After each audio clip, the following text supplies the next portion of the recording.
Vostè, on ha anat a escola, vostè? A Lope de Vega, sí. Perquè també vivia per ací. Sí, al mateix puesto que visc, i anàvem per zones on la jornada estava el Lope de Vega, que agarrava lo del centre, i estava el Cervantes, que agarrava lo de dalt, i me pareix que no n'hi havia cap col·legi més, entonces, no? Jo recordo, no? De col·legis públics, els anys 40 o 50, n'hi havia dos, no? Públic?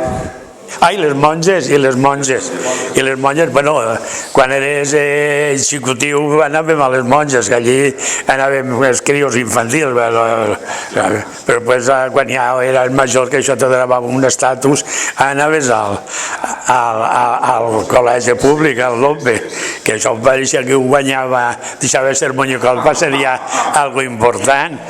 Sí, i pensava que el primer dia que vaig entrar, agarre, i tenien fama les monges, eren molt consentidores o no podien anar els crios, però els professors, els mestres, tenien fama de més recte, i el mateix dia que entre jo jugant en el dit per damunt dels pupitres, tropessen un tinter i el tire.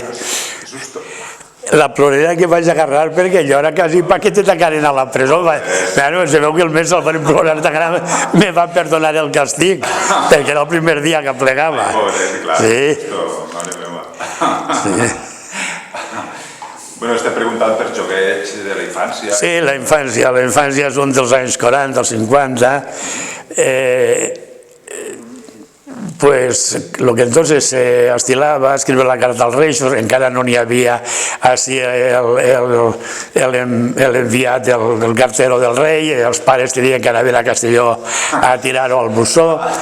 Escrivíem la carta sempre un poc dirigits des de el que ja els pares te ficaven un poc al cap, i el que sabíem nosaltres en casa és que no podíem demanar mai cap pistola ni revòlver, mai.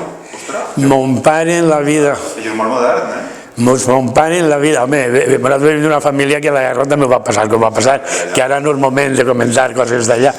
I en ma casa les armes es donaven repel·lus. Si jugàvem a indios i vaqueros, nosaltres si teníem que agarrar una pistola no la teníem que deixar als amiguets, però nosaltres no diguem mai.